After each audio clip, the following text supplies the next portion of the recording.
ਕਹਾਣੀਆਂ ਨੇ। ਕਹਿੰਦੇ ਦੈਂਤ ਵੀ ਆਏ ਸਨ ਇੱਕ ਦਿਨ ਸੁਣਨ, ਉਹ ਇੱਕੋ ਦਿਨ ਆਏ, ਮੁੜ ਕੇ ਨਹੀਂ ਆਏ, ਮੁੜ ਕੇ नहीं आए। कारण जिनके चित्त कठोर हैं से बैन न सतगुर पास। कोई वल छल कत झट न गदे फिर जाए बहे कुड़िया राम। उन्हों का जी उत्थे नहीं लगे, पता नहीं कितों की गल करी जाता, एवें सिर खपाई जा रहे। इक्को दिन आए सन दैंत ब्रह्मे की कथा सुनन, मुड़ के नहीं आए, देवते ही आउंदे सन। ਸਰੋਤਿਆਂ ਵਿੱਚ ਬ੍ਰਹਮੇ ਦੀ ਬੱਚੀ ਸੁਰਸਤੀ, ਸਾਰਦਾ, ਸੁਰਸਵਤੀ ਮਹਾਨ ਵਿਦਵਾਨ ਔਰ ਵਿਦਿਆ ਦੀ ਦਾਤੀ ਮੰਨੀ ਜਾਂਦੀ ਹੈ। ਉਹ ਵੀ ਬੈਠਦੀ ਸੀ, ਸੁਣਦੀ ਸੀ, ਆਪਣੇ ਪਿਤਾ ਨੂੰ ਸੁਣਦੀ ਸੀ।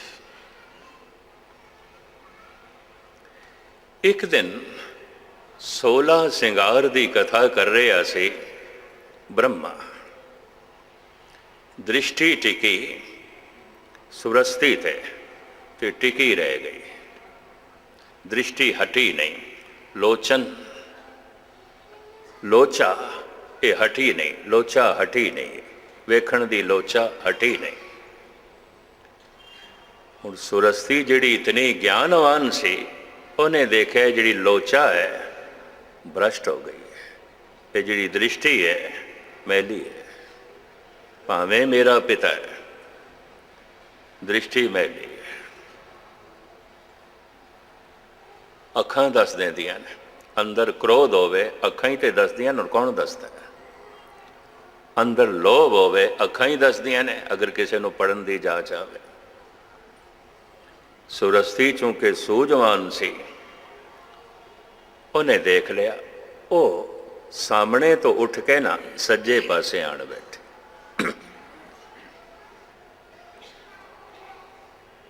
और कहते थे ने ब्रह्मे ने इधर मुंह बना लिया, नहीं हो सकता मुंह ही इधर फेर लिया हो, इंज कीता होना। और कहते ने कथा विचकार बैठ के करदा सी, चारों पासे देवते बैठते सन।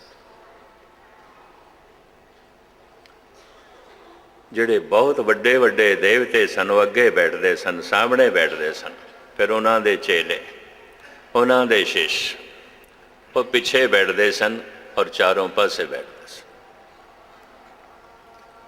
तो ब्रह्मे ने हो सकता मुँह इधर मोड़िया हो, इधर मुँह बन गया हो, ये प्रकृति थोड़ी उल्ट गल हो गई हो तो कह नहीं सकते, दावे नाल तो मैं हुण नहीं आख सकता, मुँह फेर लिया।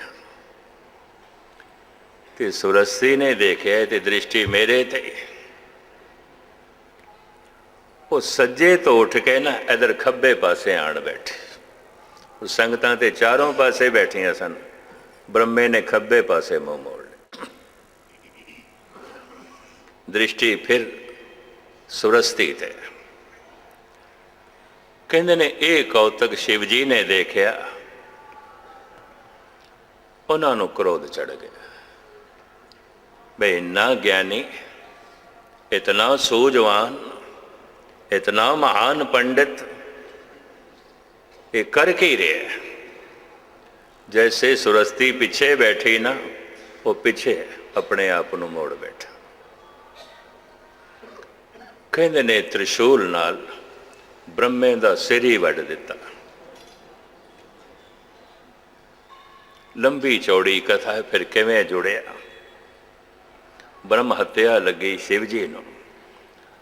भाई साहब भाई गुरदास जी लिखते हैं, चारे वेद वखाण दा चतुरमुखी होए खरा सियाणा। भाई साहब भाई गुरदास जी, चारे वेद वखाण दा चतुरमुखी होए खरा सियाणा।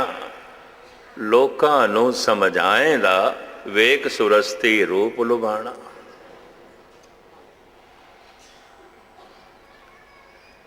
उम्र करके बिरध हो चुकिया सी, बुढ़ा हो चुकिया सी, लेकिन मैं उस दिन अर्ज की सी, लोभ बुढ़ा नहीं आउंदा, हंकार बुढ़ा नहीं आउंदा, काम बुढ़ा नहीं आउंदा, शरीर बुढ़ा हो जाता। ਸਰੀਰ ਬਿਰਧ ਹੋ ਜਾਂਦਾ। ਸਾਰੇ ਕਾਨਪੁਰ ਦੇ ਵਾਸੀ ਜਾਣਦੇ ਨੇ, ਬਹੁਤ ਇੱਕ ਲੰਬੇ ਦਾੜੇ ਵਾਲਾ ਬਜ਼ੁਰਗ ਬਾਬਾ, ਉਹ ਮੇਰੇ ਮਿੱਤਰਾਂ 'ਚ ਸੀ। ਹਾਲਾਂਕਿ ਉਮਰ ਕਰਕੇ ਤੋਂ ਦਾਦਿਆਂ ਵਰਗਾ ਸੀ। ਮੈਂ ਪੁਰਾਣੀ ਗੱਲ ਦੱਸਦਾ, ਗੁਜ਼ਰ ਚੁੱਕਿਆ 30-40 ਸਾਲ ਪੁਰਾਣੀ।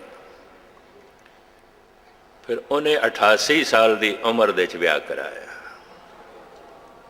ਖਰੀਦੀ ਇੱਕ ਗਰੀਬ ਘਰਾਣੇ ਦੀ ਬੱਚੀ। ਸ਼ੁਗਲ ਜੀ ਮੈਨੂੰ ਕਹਿਣ ਲੱਗੇ, ਇਹਨੂੰ ਸਮਝਾਓ, ਹੁਣ ਤੇ ਇਹਨੂੰ ਨਾਲ ਰੱਖਣਾ ਤੇ ਇਹਦੇ ਨਾਲ ਚੱਲਣਾ ਲੋਕੀ ਉਂਗਲਾਂ ਉਠਾਉਂਦੇ ਨੇ। ਮੈਂ ਕਿਹਾ ਬ੍ਰਹਮੇ ਦੀ ਕਥਾ ਨਹੀਂ ਪੜ੍ਹੀ। ਮੈਂ ਸ਼ੁਗਲ ਜੀ ਨੂੰ ਸਮਝਾਇਆ, ਤੇ ਜੇ ਬ੍ਰਹਮਾ ਭ੍ਰਸ਼ਟ ਹੋ ਸਕਦਾ ਹੈ ਤੇ ਉਹਦੇ ਚੇਲਿਆਂ ਵਰਗਾ ਵੀ ਨਹੀਂ ਹੈ, ਕੁਝ ਵੀ ਨਹੀਂ ਹੈ, ਇਹਦੇ ਕੁਝ ਵੀ ਨਹੀਂ ਹੈ। ਬ੍ਰਹਮਾ ਭ੍ਰਸ਼ਟ ਹੋ ਗਿਆ। ਚਾਰੇ ਵੇਦ ਵਖਾਣ ਦਾ 75 ਸਾਲ ਦੀ ਉਮਰ ਦੇ 'ਚ ਗੋਰਖ ਦਾ ਗੁਰੂ ਮਛੰਦਰਨਾਥ ਭ੍ਰਸ਼ਟ ਹੋਇਆ। ਸਾਰੀ ਜ਼ਿੰਦਗੀ ਤਿਆਗ ਦੇ 'ਚ ਬਤੀਤ ਕੀਤੀ। 75 ਸਾਲ ਦੀ ਉਮਰ ਦੇ 'ਚ ਵਿਆਹ ਕਰਾਇਆ, ਉਹ ਵੀ ਇੱਕ ਵੇਸਵਾ ਨਾਲ, ਇੱਕ ਨਰਤਕੀ ਨਾਲ। ਗੋਰਖ ਨੇ ਕਹਿ ਦਿੱਤਾ ਸੀ, ਗੁਰਦੇਵ ਸਾਡਾ ਇਹ ਧਰਮ ਪੰਥ ਜੁਗਾ ਜੁਗਾਂਤਰਾਂ ਤੱਕ ਚੱਲਣਾ ਸੀ, ਤੁਹਾਡੇ ਭ੍ਰਸ਼ਟ ਹੋਣ ਕਰਕੇ ਹੁਣ ਨਹੀਂ ਚੱਲੇਗਾ। ਵਾਕਈ ਨਹੀਂ ਚੱਲਿਆ, ਰਹਿ ਗਿਆ। ਭਾਈ ਸਾਹਿਬ ਭਾਈ ਗੁਰਦਾਸ ਜੀ ਇਹ ਵੀ ਲਿਖਦੇ ਨੇ, ਗੋਰਖ ਜਤੀ ਸਦਾਏ ਦਾ ਤਿਸ ਗੁਰ ਘਰ ਵਾਰੀ। ਕੀ ਹੋਇਆ ਤੂੰ ਜਤੀ ਹੈ, ਆਪਣੇ ਗੁਰੂ ਕੋਲ ਪੁੱਛੋ ਕੀ ਹੈ। ਭਾਈ ਸਾਹਿਬ ਭਾਈ ਗੁਰਦਾਸ ਜੀ,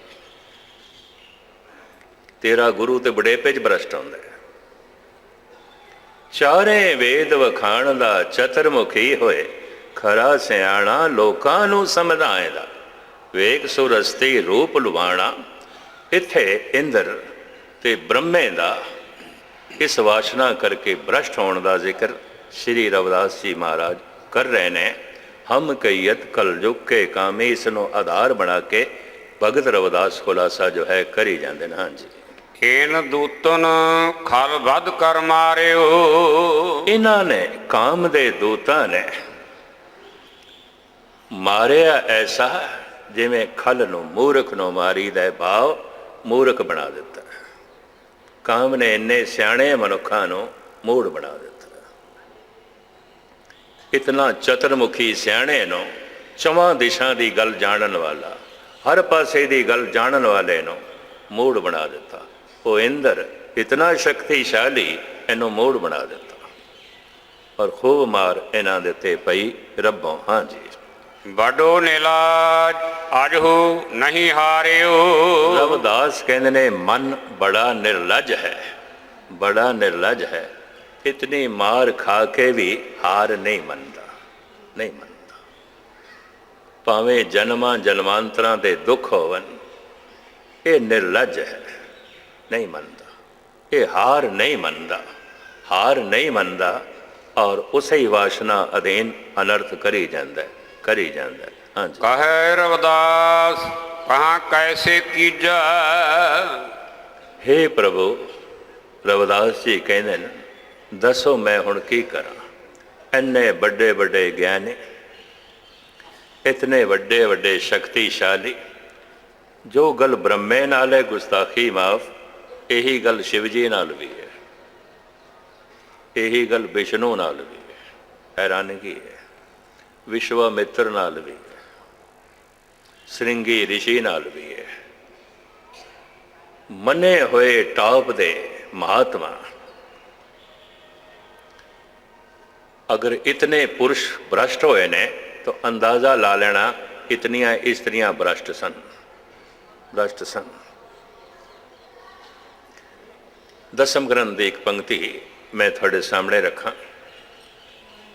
ਅਨਿਤ ਨਿਤ ਕਾਰਨ ਅਨਿਤ ਨਿਤ ਹੋਏਗੇ, त्याग धर्मणों कृत्रिया कुनार साध जोएंगे। दसम ग्रंथ।